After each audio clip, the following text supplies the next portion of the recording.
Big one of the day, Sky Racing, Tattersalls Tiara. What a big field, what an open race, guys. Yeah, it's a great field. If you pick the winner here, Ronnie, I'll let you wear my tiara. Yes, I think, well, there's a big chance of picking the winner. One of these horses are going out early here, and that's Stuten. We'll pick Stuten up out the front when she arrives, but she's gone straight out. This mounting yard is brought to you by Sun Stud, home of Queensland's premier stallion, Bella Spree. Of course, we don't have Madotti, it is scratch, so let's start with Danish Twist for Chris Lee's Kobe Jennings. Well, she'd have to be a rough hope, certainly on her best form, and Chris gave her a bit of a leg up earlier, so why not? Well, she's a good mare when right, and she's a tricky mare to ride, but so she's suited with getting cover from the middle draw here, and she's right up to this class. I wouldn't be treating her lightly. OK, let's go out the front and see Stuten, because as is normally the case, she goes straight out, and today, no exception. Corey Brown already on the track there, guys. Well, Stuten's had a month between runs here, which is ideal for her. She doesn't carry a whole lot of condition, and she was 6 weeks into the Mo Plate when she won. She's been ideally placed, Ron. She has. Look, she's really matured and is mentally right now. She used to be a real handful. Back to the dry here, but she's still very, very competitive. OK, here is in her time, number 3 for Ben Smith and Josh Parr. Well, our hearts and our heads say that she should be winning along with the market. So she's had 2 tough runs, though, hasn't she, in the 10,000 and the Stradbroke, and it was a tough ask last time out. Yeah, but she's one tough mare. She was wide, she went early, she should have nearly won the Stradbroke. If she sprints like she did on the turn there here, that she just could put this field away. Egyptian Symbol. Oh, she was fantastic in Eagle Farm behind Stuten. There was very little in it. I think if she gets any luck from the draw, she's a contender. Yeah, deserves to win a big race, but she needs plenty to go right here from the outside. 5 is Tycoon Tara. Well, I thought she had every chance last time out, but she maps well. Yeah, OK in the Dane River, but not convinced she's going as well as last prep.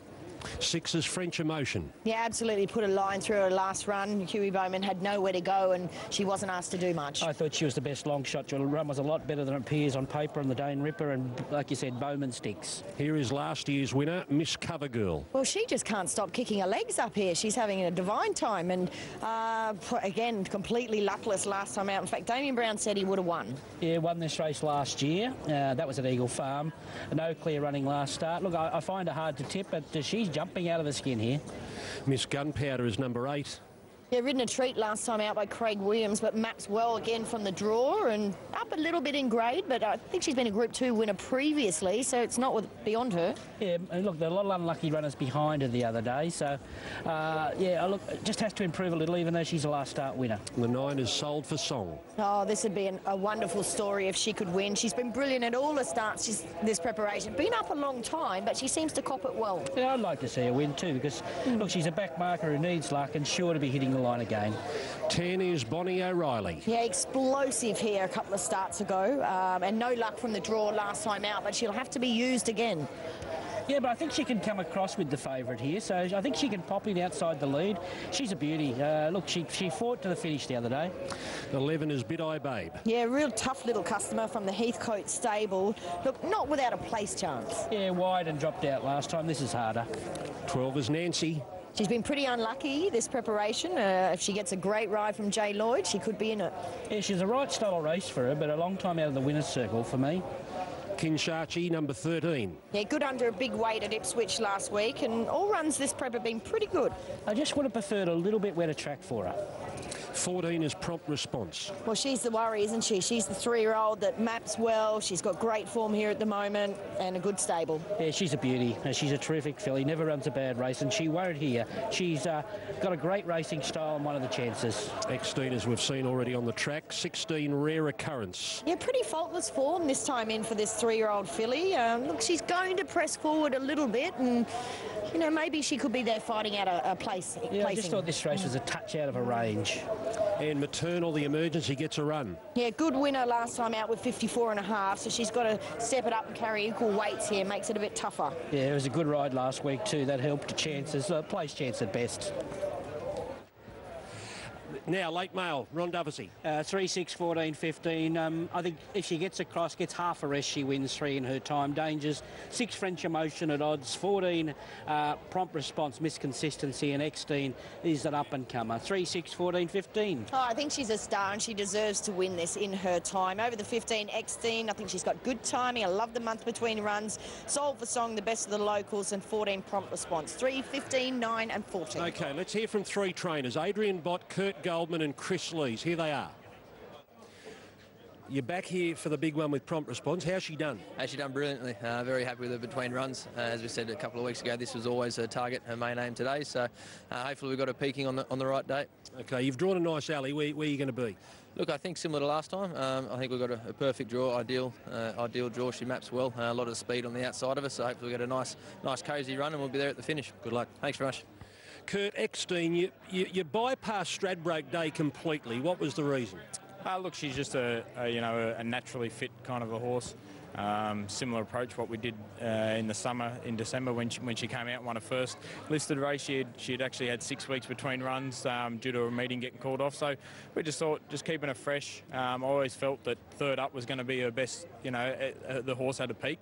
I just felt that if we had have run a Stradbroke Day that we may not have been able to sort of back up here. In another hard run. So we just felt that this was the best option of her trying to obviously, claim that Group 1. Do alleys mean much to her? I don't think so. High pressure race like this, I always felt that we're going to be better drawn a little bit out wide. She's not foolproof yet. She can still get on the bridle and want to throw her head and over a race. So it just gives Corey a few more options being out there, I feel, rather than tucked away on the fence. If they were to put the brakes on, like I said, she's not there yet to to sort of be able to ride her exactly how a race would unfold. So like I said, just gives her a few more options being out there. Good luck. Thank you. Chris, how is Danish Twist going? Look, I'm really happy with the work at home. She went into a race at Rosehill, a little on the fresh side, and might have just found the 1400 little stretch for her. Late, she just probably blew out.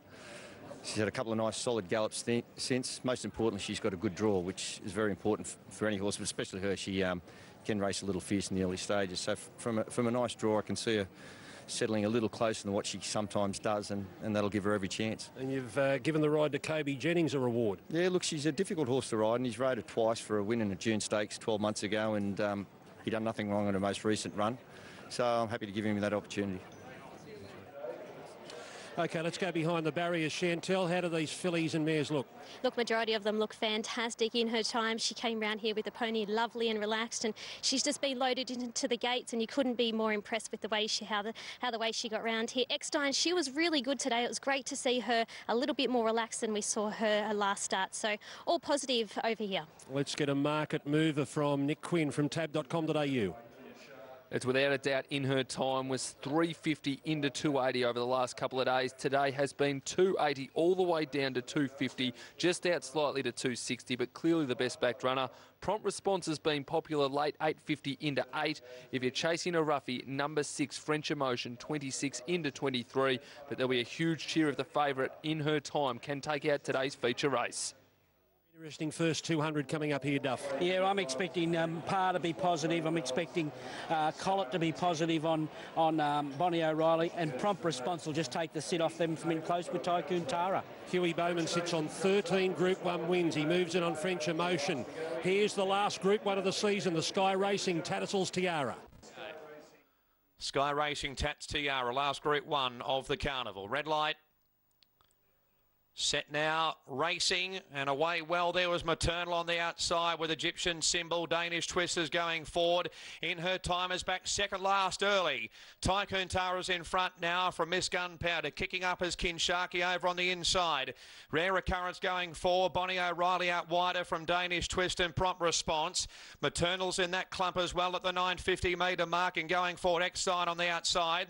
A length and a half away to Soul for Song, with also there as Biddo Babe Nancy the Egyptian Symbol. Over on the inside, Miss Cover Girl in her time back second and third last on the outside. And French Emotion last of all, 9 lengths off the speed. Tycoon Tara just in front. They're a bit bunched here. Going forward, Bonnie O'Reilly on the outside. Tycoon Tara just in front, however. Handy as well as Maternal on the outside. And just in behind those horses there, out wider is in her time. She's creeping forward. Saving Ground Kinshaki over on the inside. And Miss Gunpowder is the next one from Sold for Song. 350 metres left to go. Tycoon Tara's in front from Bonnie O'Reilly. Rare Recurrence coming through Kinshaki. In her time down the outside. Sold for Song and Prompt Response back nearer the inside. Tycoon Tara still in front. In her time, tries on the outside. Latest Prompt Response. Tycoon Tara's in front. Prompt Response on the outside. Tycoon Tara, Prompt Response. Tycoon Tara has just won the Tattersalls Tiara from Prompt Response. It's a photo third in her time and Sold for Song. Next in Kinshaki from French Emotion. Miss Cover Girl, Biddo Babe, Danish Twist, Egyptian Symbol, Nancy, Rare Recurrence. Then we had Bonnie O'Reilly, Miss Gunpowder, Maternal, and next time was Lasts. What a year it's been for Kerrin McAvoy as well. He runs second on the Group 1 tally. That is his 9th Group 1 for the year, and he pilots Tycoon Tara to beat number 14 Prompt Response, 3 in her time, a massive run. And then Sold for Song, number 9. The Snowdens make it their 4th Group 1 for the season, and Tycoon Tara wins the Tattersalls Tiara.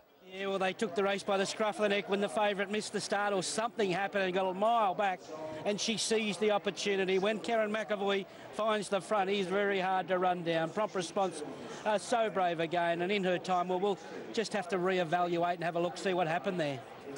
All right, well, he's won 2 Tattersalls Tiaras, Kerrin McAvoy, and they have both been run away from Eagle Farm. Shrekandy at the Gold Coast, and here's Tycoon Tara today, Chantel Buckley.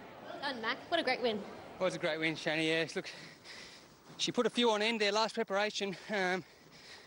She's been a little bit below her best her first couple of runs back, and I rode her a bit too cute last time there and got cluttered up on the rail, but today Peter and Paul just said, look, ride her out, ride a positive race, and I must say I was pretty happy at the 600, and I was even happier at the 400. She just built up again underneath me, and she was full of running down the little dip, so full credit to the mare. She's done a great job, and she's gone out a Group 1 winner. She easy to ride? She's a lovely ride, yeah. She's early, this preparation, she got a little bit ordinary in the gates and was rearing a little bit and missing the start, but today I had a good handler with me and kept her nice and calm, and she jumped out brilliantly today, so nice big mare, and she's won a Group 1 mares race, so it's been a nice job by the connections. Well done, Mac. Your 2nd Tattersalls Tiara. Well done. Thanks, Shani. And well done to the Snowden boys. Pete, you've only had her for 2 preparations. She almost did a job in that first preparation, winning those black-type races, but here's another one, a Group 1. Yeah, full credit to her because she was going well last time, Greg, and I thought there was a good race in her. And she ran Group 2 levels and won them well. And then I thought this preparation, we had Brisbane earmarked all over for her. I thought they were the right sort of race, in this race especially. And this time in, we've just had no luck with her. There's been a couple of probably, Kerrin will be the first to agree they weren't his best rides. But today, everything went right for her. Always had the ability to win a race like this at set weights like it was today. But she hat off to her. And she's done a great job. And I'm really glad for Tony too, because I was prepared to pull the pin on her last start. I thought she didn't want to compete anymore, and I was a bit downcast on her performances. But I seen her last week, and I thought it was the best I've seen her look for a long time, this preparation, and she carried that form on to today, and full credit to her. She did all the work and was tough enough to stick it out and win. Has he been a horse that's just sort of had to learn to race, that's been a little bit of an issue for him over racing? He's been a very quirky horse. Early on, he wouldn't go near another horse, so he cost himself a few races really early on. Manning Yard brought to you by Sunstud, home of Queensland's leading second season sire. Love conquers all. One is Dothraki, Bernie. Yeah, look, it's going to be tough for him, isn't it, from that draw with that weight, but he is a fighter and his pattern of racing is good for this. Yeah, he's going well. You just can't put a field away at the moment. He just Deploy a couple of kilos better today. And here is Deploy. Well, he's definitely the horse to beat, isn't he? Great form and maps perfectly. Yeah, his record speaks for itself. He's won 5 of his past 6 starts, so he'll be there. The grey is Upstart Pride. Yeah, better suited here at 1200, and he is your leader. Yeah, genuine this grade. We'll give a bit of cheek up front. Flippin is first up today. Yeah, she's won twice first up, so look, I'm not going to say no. Yeah, she's hard to read on a trial. She never trials any good, but she wouldn't be here unless Peter and Paul were happy with her. She's done a bit of work. The 5 is Too Good to Refuse. Oh, he looks magnificent. He was bold last start, but his pattern of racing is not well suited here today. All he needs from to open up at the right time. They're going to go quick here, and if they open up, he'll charge through. 6 is Burning Passion. Yeah, great win here last time out on a wet track and draws well. Yeah, this could be James Cummings' last runner under his own name here, about before he goes to Godolphin, and Barrier 1 does map well. Here's the second grey, the old boy Steel Zip. Yeah, look, Michael Duff just said to me his age is older than his saddlecloth, but he doesn't know that, and he's going well. He's a terrific old horse. He just may need a run or two to come to hand. 9 is Prompt Return. Yeah, track suits, lightweight, rough chance. Yeah, speedy type. He'll be there for a while, but 6 starts at 1,200 metres, only for 1 second. Londa Hero, number 10. 1200, definitely a plus here. He's a genuine back marker, though, so more speed on, the better. Yeah, dry track suits him, though, so a place chance. 11 is Sir Statham. Yeah, I think this is the best we've seen this horse look, and he's been pretty unlucky in the shorter races, so I've got him in the mix. Yeah, excuses both runs for this stable. Distance suits, he's over the odds. 13 is Irish Constabulary. Yeah, tough race for him, and he's had a couple of unlucky runs. Yeah, another one of those that race the other day behind Miss Gunpowder, who had no luck.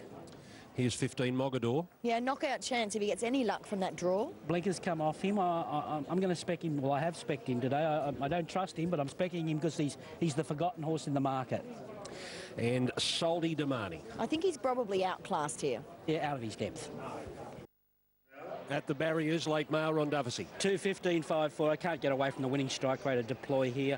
I'm going to spec Mogador at the big odds, then Too Good to Refuse and Flippant. 2:15.5 and 4. I'm sticking with Too Good to Refuse, but very nervous about his racing pattern. And Deploy is the obvious horse to beat, isn't he? 11 for third, Sir Stratham at big odds, and the top weight Dothraki. 5, 2, 11 and 1.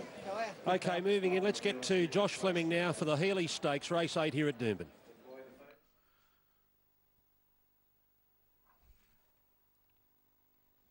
Thanks, Greg. So 4 to come in. Mogador, Prompt Return, and also Dothraki and Upstart Pride. So we're not far from the Healy.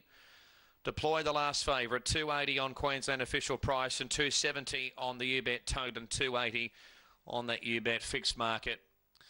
So Prompt Return, Upstart Pride and Dothraki, the final 3 to move in. There'll be breakneck speed here. No doubt about that in the Group 3 Healy Stakes. So last race of the Brisbane Carnival with the Sunshine Coast taking a centre stage for their Cup in the Glass House in the Guineas next week. And the BJ McLaughlin Classic as well.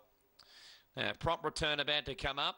And Dothraki to complete the line. So Deploy last favourite.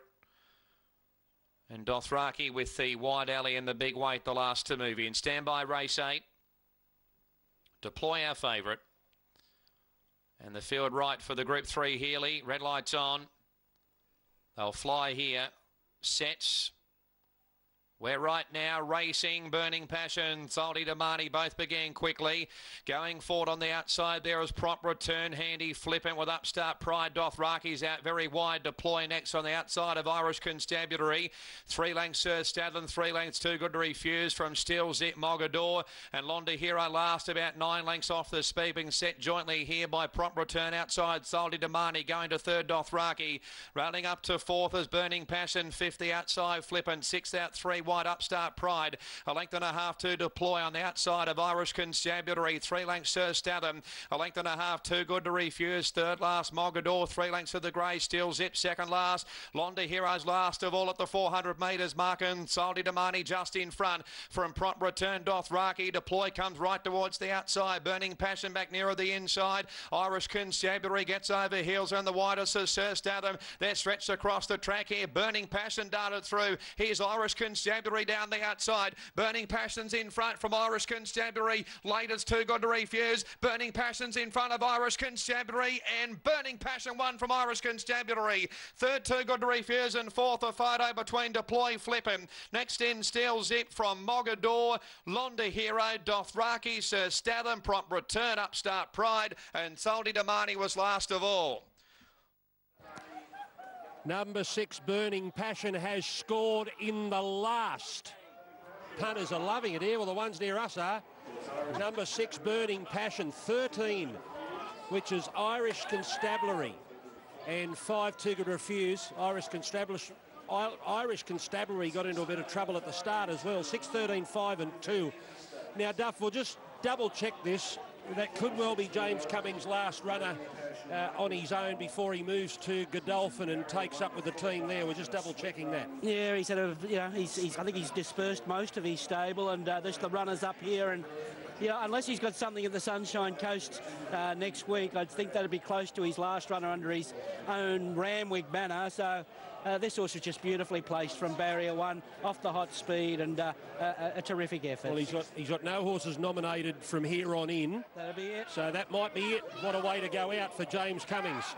Here is Chantel with the winning rider, and let's go to Michael Carl. Well, Michael, what a great way to end the day and end the carnival, for that matter. Yeah, it certainly was. He's quite a big horse, this fellow, but he's certainly got plenty of speed. He had a nice draw and had a very good run on the race just behind the leaders, and when it came time to go, he got a nice gap, and he really found plenty under pressure and was pretty much holding them quite easily at bay on the line. Well done. Enjoy it. Ordinary here, but then since then he's won 2